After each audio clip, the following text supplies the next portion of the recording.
Welcome to the JP8 Report. This is James Pierce with the JP8 Report, episode 364. How's everybody doing today? Getting stuff ready here. All right, ramping up. I was out there at the mailbox 3 minutes ago because if you've noticed, I got my new shirt in. Isn't that cool? Compliments of Nick Shirley. He was on Gutfeld about a month ago, and Greg Gutfeld asked him, "Do you sell those shirts?" And he gave the website on the air, and I went to do it, and I bought it. Then I asked permission, and my wife said yes. But isn't that cool? That is awesome. I'm ecstatic. And then you see the title of the podcast, right? And then, because I just read it about 35, 40 minutes ago, I'm like, I get a lead in. I got to put this out when I put my stuff out. And then all of a sudden, about 5 minutes ago, bam, she got fired last night. I'm talking about Pam Bondi. Okay. So that is crazy. All right. So let's go. So welcome to the JPA Report. Episode 364, Pam Bondi is on her way out as Attorney General. And then click that follow button to follow the podcast. And then click the like give me a like for the podcast. And then chat. Give me a chat. Okay, we got 5 people in there right now. We're open. I think I'm anticipating low numbers from the day through today and tomorrow, which I will not be on the air tomorrow unless there's like super duper breaking news like Pam Bondi getting fired. No, maybe it'd have to be higher than that, okay? But so this is, and then this afternoon I have an interview with a Coryell County Republican commissioner, and he is in a runoff. He is the incumbent named Scott Weddle, and he will be live at 3 p.m. Central this afternoon. That may be my last podcast until Monday morning. We shall see. All right. So, yeah. So click that follow button, click that like button, and then chat. I'm going to start it off. Give me an American flag for President Trump. Okay. We'll go that way. All right. Give me an American flag. All right. So, nothing to report on the Dalmatian. And then here we go with America 250. So we'll start with tomorrow. 250 years ago, Harvard awarded General Washington an honorary doctorate of law to honor his military leadership. All right? Just so you know. If you know, you know, right? All right. So, and then the next is this morning on the morning brief, I actually read the first part of a letter from George Mason to George Washington, and I'm going to finish the letter. All right. So, Colonel Caswell's victory in North Carolina and the military spirit which it has raised will be an obstacle in any attempts in that quarter. Maryland and Virginia are at present rather unprepared, but their strength is daily increasing. The late levies here have been made with surprising rapidity, and the 7 new regiments are already in the manner complete, except as to arms. They need rifles, in which they are very deficient, but they are coming in, and in the quantities from different parts of the country, and a very considerable manufacturing is established at Fredericksburg. Large ventures have been lately made up of military stores, to which purpose we are now loading a ship for Europe. With Tobo at Alexandria, her cargo is all on float, and I hope to have her under sailing order in a few days. Notwithstanding a natural plenty of provisions in this colony, I am very apprehensive of a great scarcity of beef and pork among the troops this summer, occasioned by the people's not expecting a market until the slaughter season was past. I find it extremely difficult to lay in a stock for about 300 men in a marine department on this river. Ill health and certain listlessness inseparable from it have prevented my writing to you so often that I would otherwise have done, but I trust your friendship to excuse it. The same cause disabled me from attending the Committee of Safety this winter and induced me to entreat the convention to leave me out of it. I continue to correspond constantly with that board, and I am no less usefully employed, thinking it in such times as these are. Every man's duty is to contribute his mite to the public service. I have, in conjunction with Mr. Dalton, the charge of providing and equipping armed vessels for the protection of this river. The thing is new to me, but I must endeavor to improve by experience. I am much obliged to the board for joining Mr. Dalton with me. He is already a diligent man. Without such assistance, I could have never undertaken it. We are building 2 rogue galleys, which are in considerable forwardness, and I have purchased 3 sloops for cruisers, 2 of them being only from 40 to 50 tons berth, are to mount 8 carriage guns each, 3 and 4 pounders. They are not yet fitted up, and we are exceedingly puzzled to get the cannon for them. The American Congress, is a fine, stout vessel. Hold on just a second.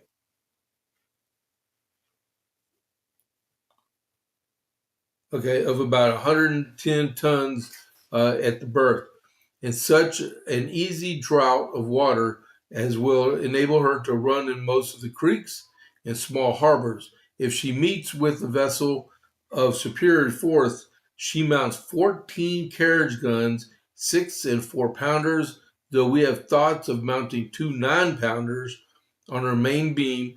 If we find her able, as we think she is, to bear them, her guns are mounted and are to be tried tomorrow.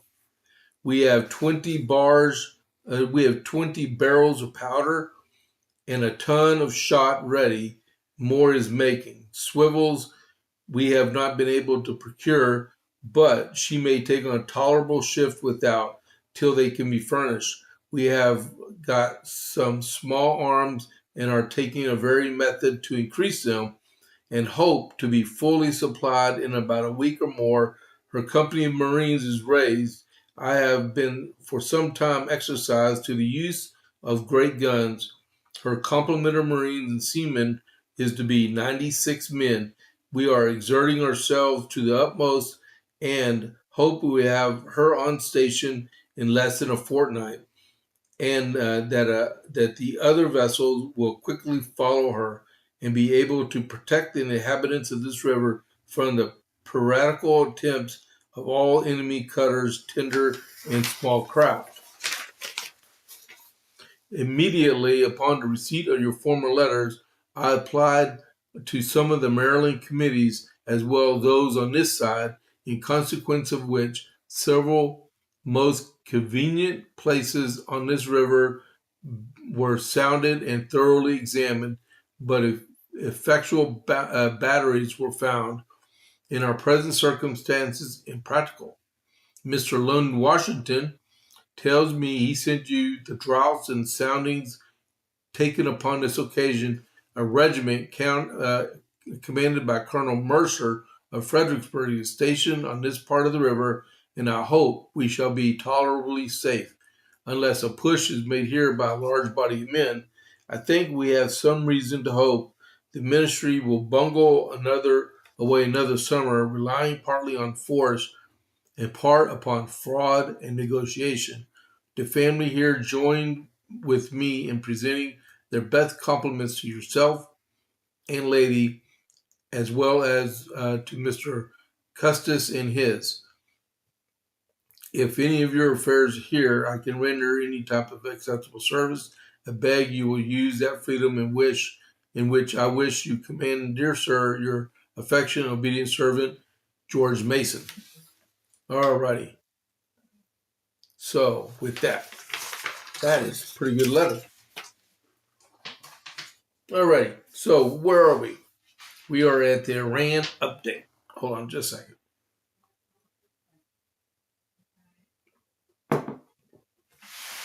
Let me get off the keyboard. There we go.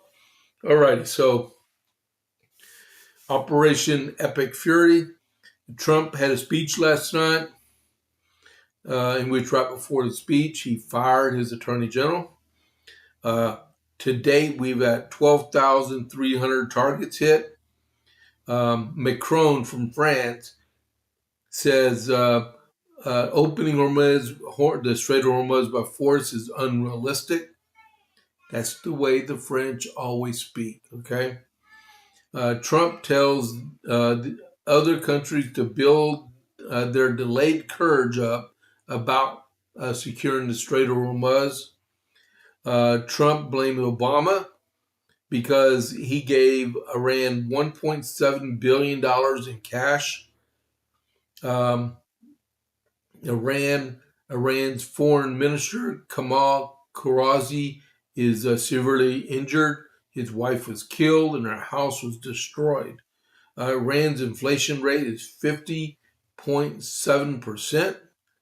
The Ayatollah Mujtaba Khomeini reavow support for Hezbollah. Hezbollah is on their way of being dead. Okay, just like Dan Bongino says, "Don't get dead." They haven't got that memo yet. Joint Hezbollah Iranian missile attack on Israel happened yesterday. It was the largest barrage since the war began. And Hassan Rouhani, he's the former president of Iran. He says Iran is in desperate need for fundamental reform. And I just saw an article on FoxNews.com. It was talking about they're secretly the government in Iran is secretly executing people by the thousands. Okay, so that number of 45,000 that the president, our president, acknowledged last night during his, I believe, it was during his speech. He may be lowballing that number. It may be quite a bit higher than that. All right. Brent crude about an hour ago was trading at $107.60 a barrel. West Texas Intermediate was trading at $110.82 a barrel. And the Dow Jones was down 53.33 at 46,512.41. All right. So that's your Iran update. The only, that is really high for West Texas Intermediate. The only good thing about that price being that high is the amount of tax revenue that the state of Texas is going to get when we get our declared balance sheet in January when the legislature convenes. But that's a lot. It needs to be half that price. Let's hurry up and get this war over with. All right, so that was it. Now we're going to go into the regular JP8 report. Give me an American flag if you're in the chat right now. There's a few people in there. I think our numbers are going to be low today, but that's right. Breaking news from New York Post. Trump fires Pam Bondi as Attorney General. Got it right here. All right, here we go. Pam Bondi already fired as Attorney General. She got fired last night before the president started his speech. Lee Zeldin is rumored that on Tuesday he will be nominated to be the new Attorney General. President Donald Trump reportedly has already fired Attorney General Pam Bondi, according to two sources familiar with the matter who spoke to Fox News. Bondi met with Trump in the Oval Office Wednesday night ahead of his speech to the nation on the war in Iran, where she reportedly was informed of her ouster, according to two sources familiar with the meeting. One of those sources said that by the time Trump took his place behind the podium for the address, Bondi had already lost her job, was on her way back to Florida. Trump is already considering replacing Bondi with EPA, that'd be Environmental Protection Agency Director Lee Zeldin, according to sources familiar with that matter. Trump held a meeting with Zeldin in the White House Tuesday to discuss wildfire and prevention, where talks of the transition also unfolded, according to an individual familiar with the meeting. Tell me yes or no if you're in here that if you agree or disagree with the firing of Pam Bondi. Give me a yes or no, please. The source relayed to Fox News that Zeldin would be a plausible replacement, adding that Trump could change his mind at any point. When asked about the alleged meetings and Bondi's ouster, a White House source stopped short of confirming the information, but said it was not cold. The alleged ouster followed a recent New York Times report detailing Trump was preparing to replace Bondi with Zeldin as the president had been increasingly dissatisfied with the performance in the role. Asked about the meetings and Bondi's alleged ouster Wednesday evening, the White House directed Fox News to the same comment defending Bondi that the White House provided to the Times. Attorney General is a wonderful person and she's doing a good job, Trump comment states. The Department of Justice did not respond to Fox News request for comment. Let's see. The alleged ouster came as Pam Bondi accompanied Trump to the U.S. Supreme Court Wednesday morning for oral arguments on high-stakes birthright citizenship. This is a breaking news story and will be updated. All right. So what do y'all think? Pam Bondi for Lee Zeldin as Attorney General. Well, evidently, she packed up and left and went back to Florida. I'm telling you, I know where this is going.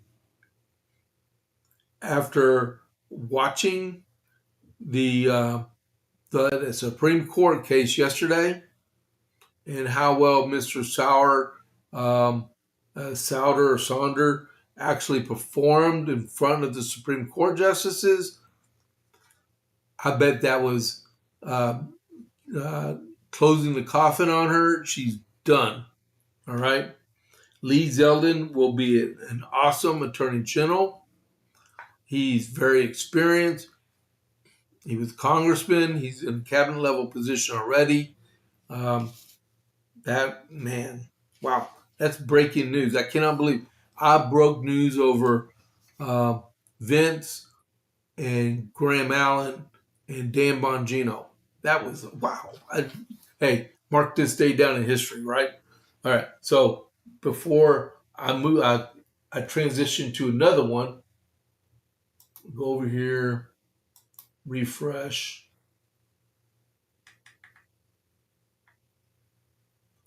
So President Trump reportedly has fired Attorney General Pam Bondi. This is the same thing I've been reading. Okay, I'm gonna back out real quick. And I'm gonna refresh.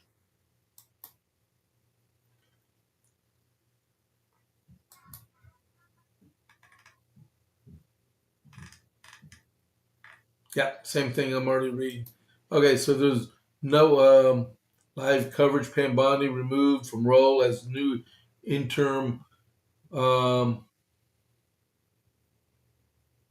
don't know if I could bring that up.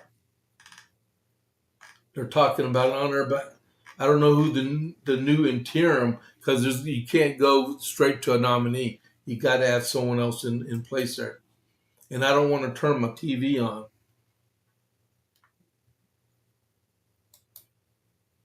Let's see. Give me a second here, people. I am sorry about this, but I want to give you all the right stuff. I bet Todd Blanche is the interim AG.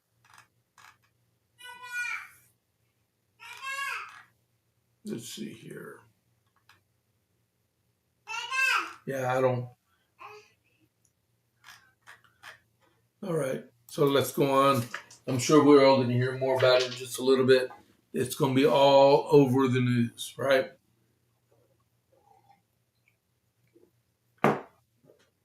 20 minutes in. Okay, 5 key takeaways. Who here got to watch the, well, let's do this. I like showing this Trump Truth Social. Make America Great Again. Our president is doing awesome work, and we need to continue to support him, right? Let me check these two. Okay. All right. So next, what to know? 5 key takeaways from Trump's Iran address from last night. All right. So we got that done. Oh, come on. This day's starting to go downhill. Come on, people. Let's log in. Let's do some stuff here. Okay, I'm back. All right. So President Trump addressed the nation Wednesday night after he fired Bondi, saying that the United States' core strategic objectives in Iran are nearing completion just a month after Operation Epic Fury began, and warned that the U.S. will hit Tehran extremely hard over the next several weeks. Tonight, I'm pleased to say that these core strategic objectives are nearing completion, the president said, touting the United States military and their extraordinary efforts. Here are 5 key takeaways from that address last night. President Trump told Americans Wednesday night that after 32 days of military operations, Epic Fury, Iran is essentially really no longer a threat. The president said the announcement of Operation Epic Fury detailed that the United States objectives. Trump said, "We are systematically dismantling the regime's ability to threaten America or project power outside of their borders." That means eliminating Iran's navy, which is now absolutely destroyed, hurting their Air Force and their missile program at levels never seen before, and annihilating their defense industrial base, the president said Wednesday night. We've done it all. We've done all of it. He continued. Their navy is gone. The Air Force is gone. The missiles are just about used up or beaten. Taken together, these actions will cripple Iran's military, crush their ability to support terrorist proxies, and deny them the ability to build a nuclear bomb. Our armed forces have been extraordinary, the president said. There's never been anything like it militarily. Everyone is talking about it. And tonight, I am pleased to say these core strategic objectives are nearing completion, he said.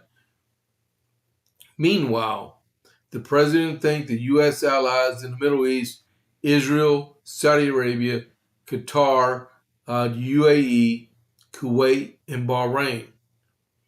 Not a single European ally was included in that statement. They've been great, and we will not let them get hurt or fail in any way, shape, or form, he said. I've made it clear from the beginning of Operation Epic Fury that we will continue until our objectives are fully achieved, thanks to the progress we've made. And he said, I can say tonight that we are on track to complete America's military objectives shortly. Very shortly, which is within 2 or 3 weeks. The president warned that the U.S. is going to hit them extremely hard over the next 2 to 3 weeks.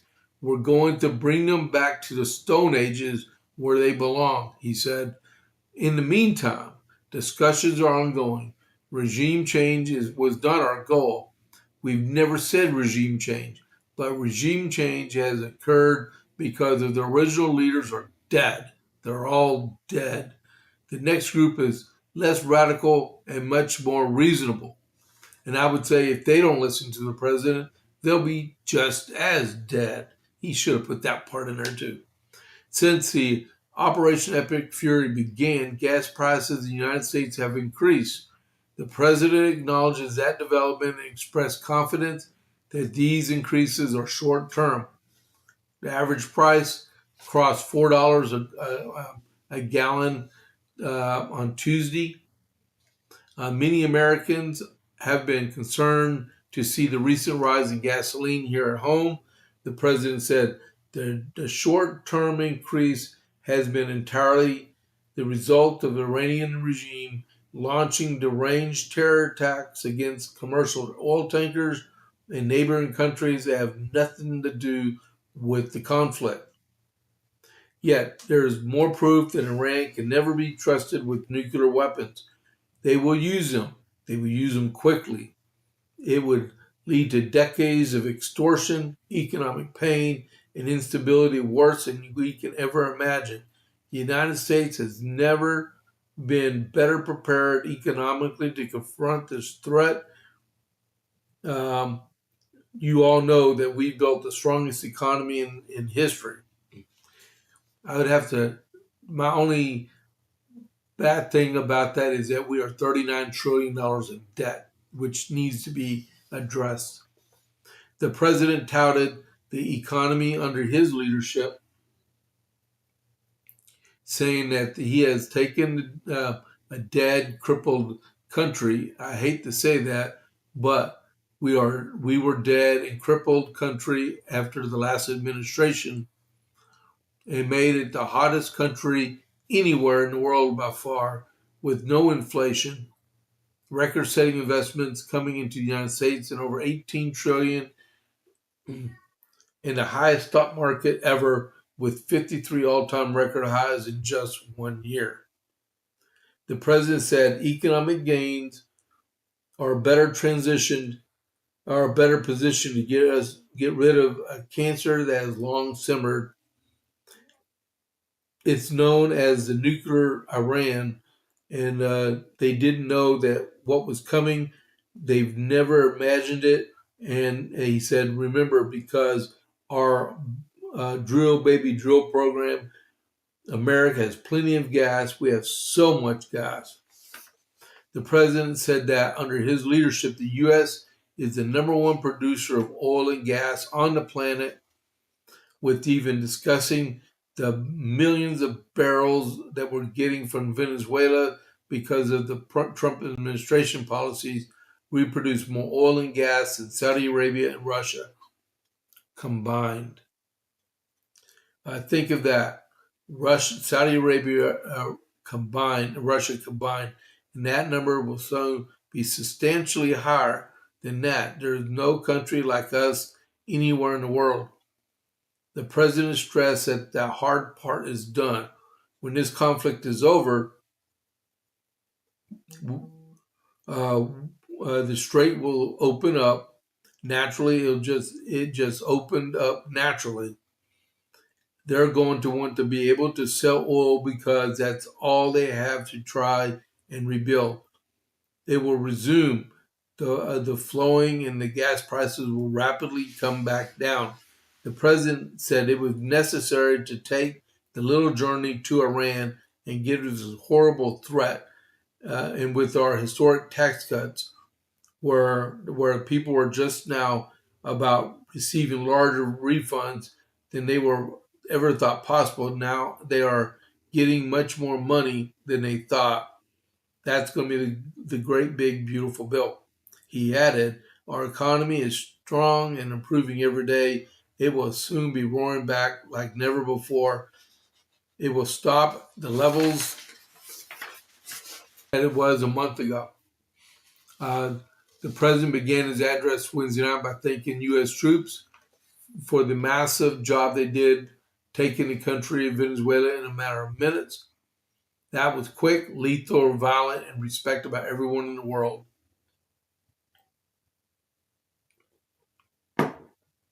We're working along Venezuela, are in a true sense a joint venture partners.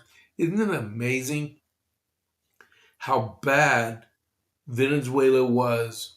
And we took Maduro out, and Miss Rodriguez is actually cooperating with the U.S. government. And you had all these people right after Maduro was captured and brought to the United States. They said, we will not tolerate this. We're going to go out every sympathizer to the opposition. They're going to kill them and all kinds of stuff, right? And none of that transpired because you inject a little bit of freedom and it just takes over and explodes. And now they're getting plenty of money with all their oil. Venezuela is going to be the Las Vegas of South America pretty soon. All right, Caracas is. We're at 12:30. Wow. Okay, so let's see. I talked about that. They didn't really give the 5 takeaways. Okay, so we'll go somewhere else. Iran is no longer the bully puppet of the Middle East after the military strike, says Trump. Trump on Wednesday night said U.S. military strikes have dismantled Iran's weapons capability, declaring Iran is no longer the bully of the Middle East amid a looming nuclear fleet threat. In remarks outlining Operation Epic Fury, Trump said Iran has long been right at the doorstep of developing a nuclear weapon and argued that years of warnings meant little without action. We are systematically dismantling the regime's ability to threaten America, and he described Iran as having once been a bully of the Middle East, but added the bully is no longer. Trump concluded his address by praising U.S. military power, strength, and brilliance, and cast operation as an investment in long-term security, saying it would leave the U.S. safer, stronger, and more prosperous and greater than has ever been before. The whole world is watching, and they can't believe the power, strength, and brilliance. They just can't believe that they're seeing in brilliance of the United States military. All right. So we got that done. Hey, so if you're watching, do me a favor, especially if Rob is on there or Richard, if they have announced who the interim attorney general is, put it in the chat. Or if anyone else there knows who the interim, I think it's going to be Todd Blanche. I'm not sure, but because he's Senate confirmed. But yeah, put it in the chat if you know who he is, okay, or she is. It could be either or.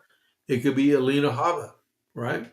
Okay, so with all that being, so the last thing I want to talk about with Iran is this crazy letter. You know what? I'm not even going to read it all, okay? So check this out. Iran's president wrote a letter, an open letter, so Americans can see, right? So Iranian President Masoud Pezeshkian urged American public to question the purpose of a potential war with Iran in an open letter released Wednesday by Press TV. This is the thing I want you to read, okay? Iran has never in its modern history chosen the path of aggression, expansion, colonialism, or domination. Do you believe that? I mean, I can answer that one because I don't believe that. I was in Iraq in 2007, 2008, and I watched several people get killed. and I saw a mortar round barely miss me. I got in a bunker when a mortar round hit 10 feet from me. I will always remember that.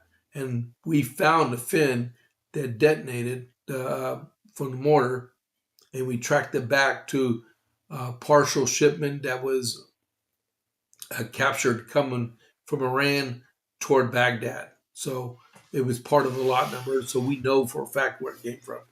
I don't believe this guy. Maybe we need to arrange for him so he can start looking for his 72 virgins, right? Alrighty. Okay, we got all that done. There is an agreement in Congress. So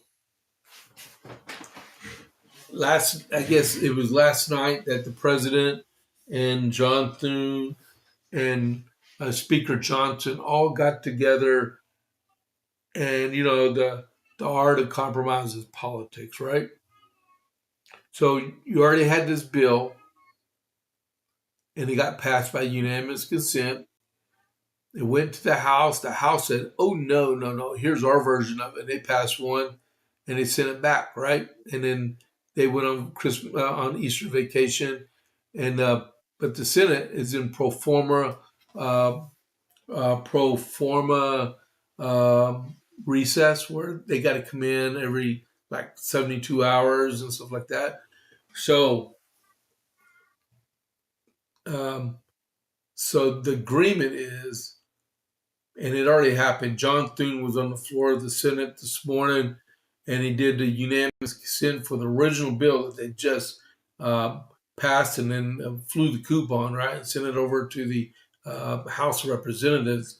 So they sent the same bill again back over to the House of Representatives, and on, I believe, April 13th, when the House reconvenes, that they're going to pass it with the stipulation that there's going to be a 3-year funding agreement for the rest of ICE to fully fund them so that the Democrats cannot do it again, what they attempted to do this time.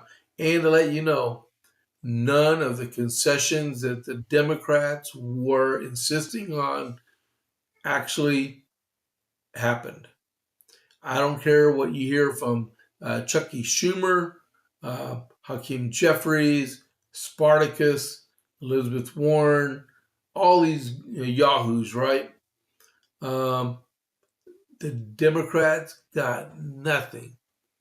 They wasted a month and a half of their time and people's lives that worked for the Department of Homeland Security and got nothing for it. And they're not. Because in a reconciliation, it only has to be passed with 51 votes. And it's going to happen. It's going to happen. So I still don't think John Thune is the man for the job. They still got to finish up the debate on the Save America Act. I don't know if that's going to pass. Maybe with the reconciliation bill, they can put additional funding in it to secure some of the stuff nationwide with some of the stuff they want to do in the Save America. And they need to add money into the reconciliation to resupply the Department of War from the Iran conflict that's going on right now. And you might as well put the Venezuela stuff in it too, because that costs money. All right. So at least we got this done. Well, it ain't done yet. It ain't done yet.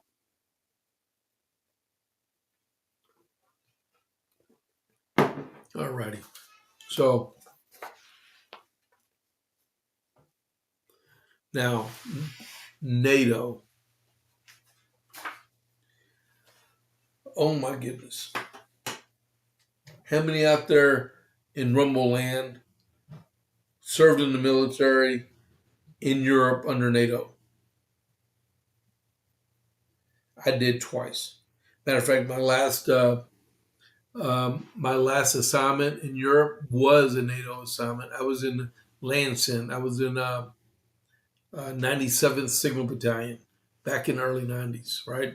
Before he got drew down. I got sent back to States early. That's a whole other story. All right.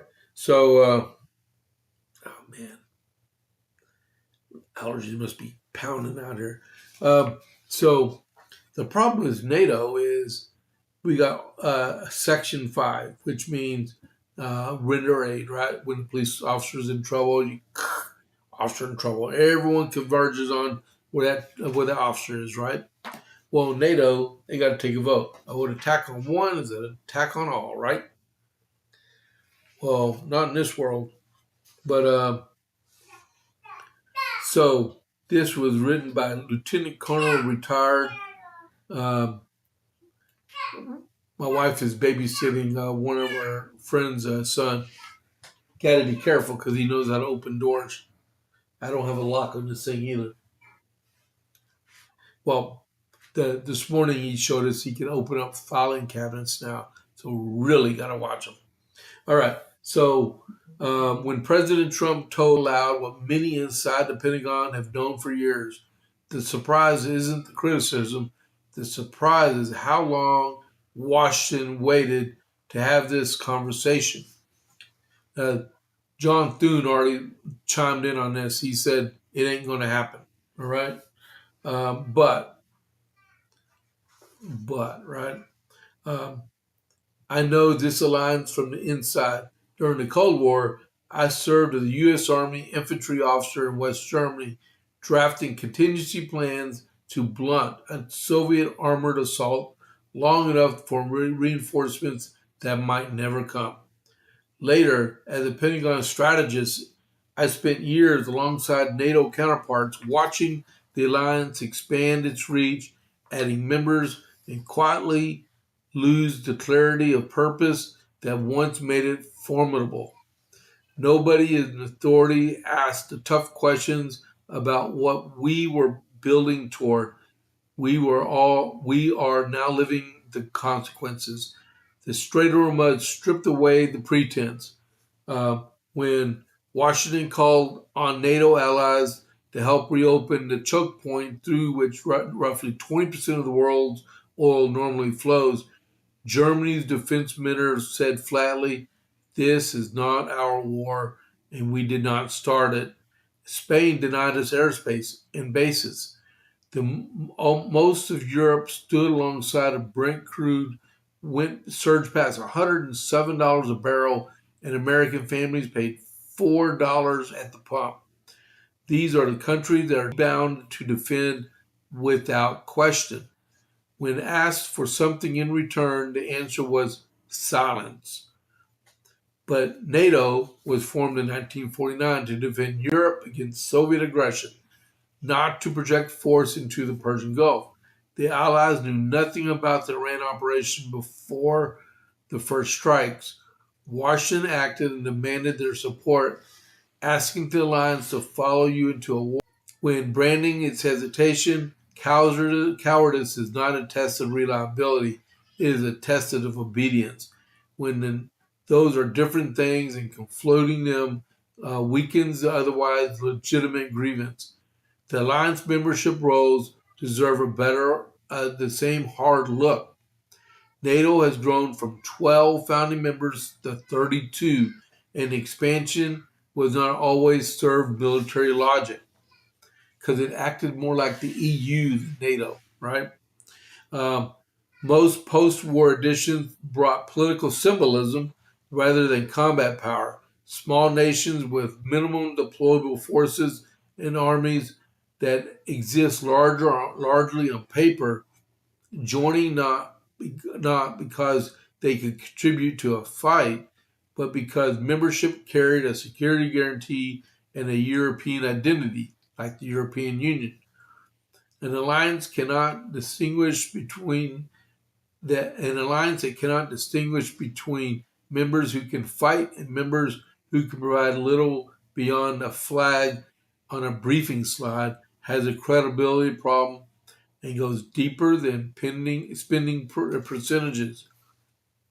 The numbers confirm what rhetoric obscures.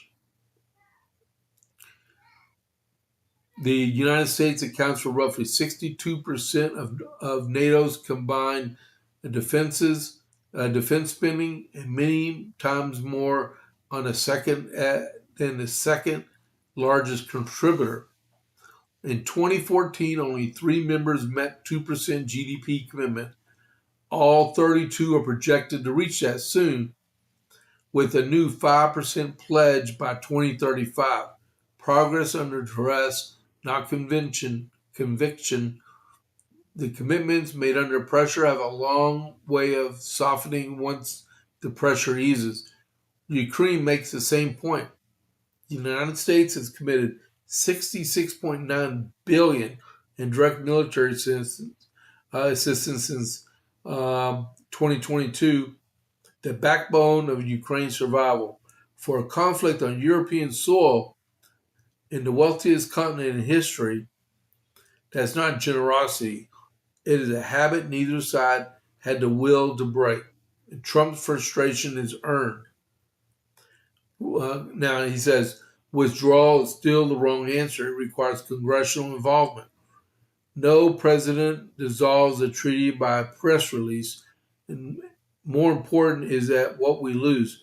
Walking away hands Vladimir Putin a strategic windfall of his career, signaling to Beijing that American commitments have expiration dates, and dismantle 75 years of basing rights, intelligence network, and military interoperability, but at enormous cost. Hold on. All right. Boy, it is a light day. So if you're tuning in, I'm reading an opinion piece by Lieutenant Colonel Robert McGinnis at Fox News about NATO, how weak it is, and what we can do to bring it back to full life. All right? And give me a yes or no if you agree or disagree with the existence of NATO. So if the United States should stay in NATO. All right? NATO is a flawed institution. It is also infrastructure. Experienced combat commanders don't blow up infrastructure because it needs repair. Yeah, fix it. Fixing NATO means confronting all 3 problems without flinching. Membership standards must reflect military reality, not political aspiration. Nations that cannot field credible forces or meet spending commitments should not carry the same standing as those who do. Burden sharing needs teeth. Enforceable standards with real consequences, not aspirational targets, members can ignore until Washington loses its temper. And the consensus rule that lets any single government veto collective action must give way to coalition structures that allow willing, capable nations to move without waiting in unanimity from 32 capitals with just as many different threat assessments. There's a larger question here. NATO was built to serve America's strategic interests as well as the United Nations and most of post-World War II architecture Washington constructed and has sustained ever since. So these institutions still do what? If NATO has become a vehicle for European security on American credit and the United Nations a forum where adversities constrain American action more than American interests, then the Strait of Hormuz crisis is not an anomaly. It is a diagnostic. A serious administration should be running that review across the board, not just threatening to leave NATO in frustration, but evaluating which post-war commitments still serve the country that underwrites them with quietly becoming obligations without reciprocity. The underlying problem will not be the resolve of its own. Either Europe's NATO members decide the alliance survival depends on their willingness to act like partners rather than clients. Remember, two of NATO's countries are in North America. They'd be United States and Canada, and part Denmark because they control Greenland. All right. The underlying problem will not be resolved on its own. Either Europe's NATO members decide the alliance survival depends on their willingness to act like partners rather than clients, including honest conversations in which members can actually fight. Or the United States concludes that maintaining the fiction of shared burden costs than more than changing the terms altogether. Um,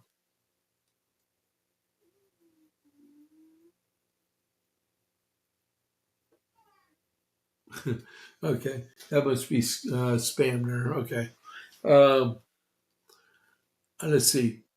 The underlying okay, the Iran crisis did not create that choice. It made it impossible to ignore. The question going forward is whether Allied capitals treat this as a genuine inflection point, or shall or stall until American pressure cools. History says they'll stall. The states say they can't afford to. I served this alliance when the mission was clear and commitment was mutual.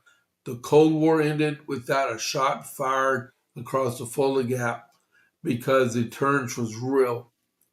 And everyone on our side believed we meant it. That credibility has been eroded for 35 years. Trump didn't create the problem. Washington built toward it. One deferred a hard question at a time.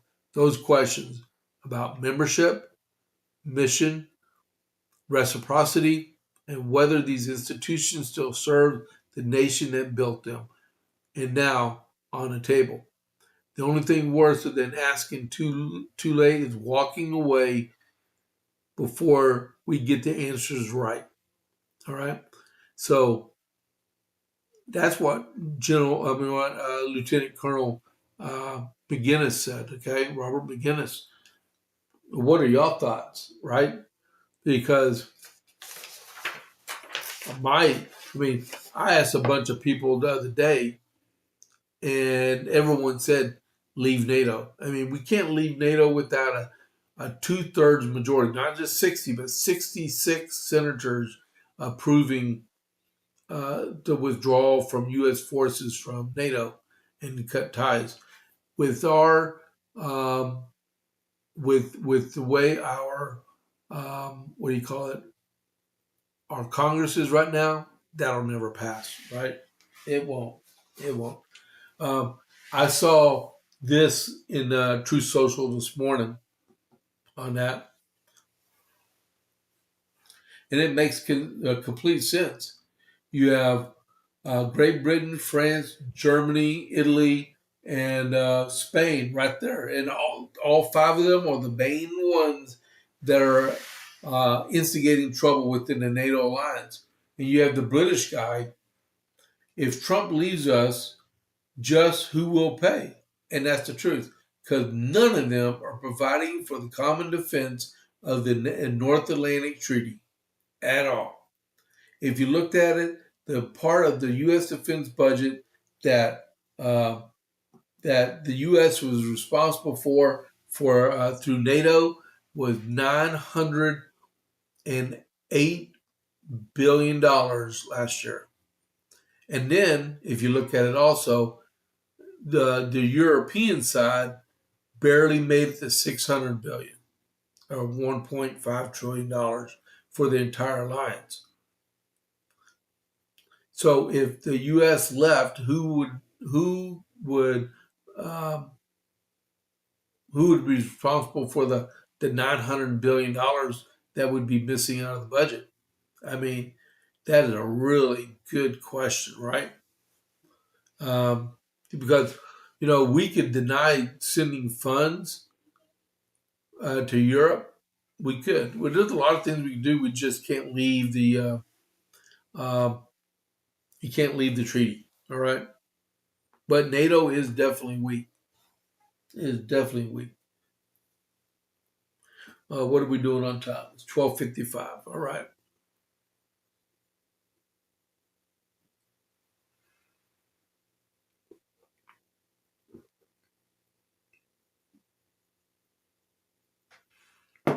All right. So we are out of time, man, because I got a hard out at 1, and man, I barely, man. Okay, so I'm going to go over the lines like I do in um, on the morning brief. Okay, there was a cyber breach, and it was reported on March 4th to the Congress, I guess behind closed doors, by the FBI director, Kash Patel, and it was traced back to China Actual. So, man, I wish I had time to read all this to you, but I'm going to run out really, really fast.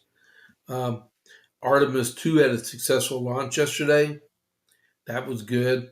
Um, and sometime this afternoon or this evening, they're going to be directing the capsule to go toward the moon. So in about 5 days, they're going to be doing the loop around the moon and start their journey back to back to Earth. In the Supreme Court, um, Justice Jackson is actually destroying all credibility, if she ever had any. Um, the There was the 14th Amendment argument yesterday. She was doing something about her stealing a wallet in Japan, and she would owe allegiance to Japan because of the country she's in, and it was all not making sense at all. I tried watching it twice, and it wasn't jiving with me. The one cool thing that I got out of the whole thing about the arguments yesterday was this uh, comic I saw. And this tells a whole story about how Democrats actually conduct themselves politically, because they'll speak out of one side of the mouth and then at the same time speak out of the other side of the mouth and be and have two different arguments. Like if you're looking at that comic right now, on the top one, I'm pregnant American and I can't afford to raise a baby, and then the donkey, your body, your choice. Yeah, your body, your choice, right? And the donkey is a Democrat, if you didn't know, right? And then on the bottom, I'm a pregnant Mexican and can't afford to raise a baby. Then the same donkey says to cross the border illegally and have that precious U.S. citizen and future voter here. I mean, what gives in that?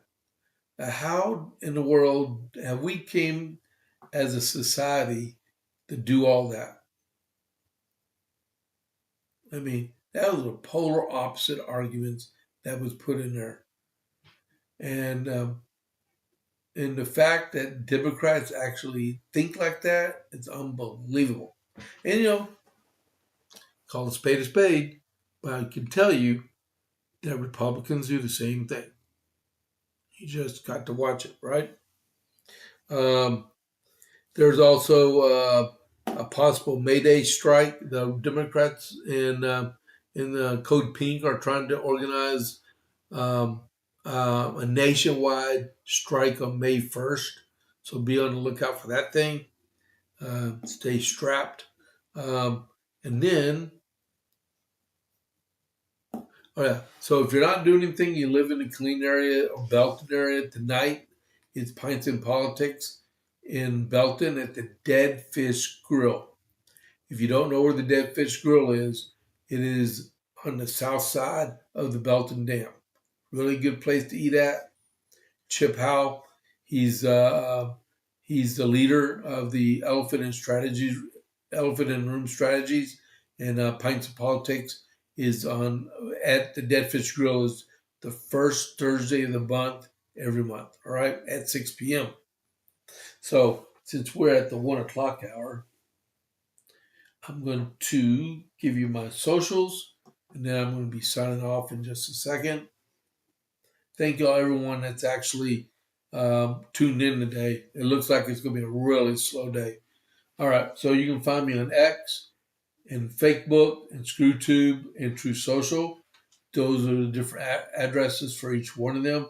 And my email is jp8report@gmail.com. All right. So with that, I wish I would have finished it all. All right. But I got to get ready for this interview. It's going to happen in just a few. All right. So unless something major happens tonight or first thing in the morning, there's not a JP8 report or a morning brief tomorrow on Good Friday. We'll pick it all back up Monday morning, 6:30 with JP's morning brief. And stay tuned to the news. Find out the latest about Pam Bondi being fired as Attorney General and who the new interim is and the possible nominee to replace her. That should be announced on Tuesday. And as of right now, it looks like EPA Director Lee Zeldin will be the nominee for the next Attorney General of the United States. All right. So hope everybody has a great weekend. Enjoy Easter/Resurrection Day. Some people call it one or the other. I'm comfortable with either one. All right. But I hope everybody has a great weekend. And we got an inch of rain almost here in Copper's Cove, which we need. All right. So I will catch y'all on the flip side. This is James Pierce with the JPA Report. I'm out.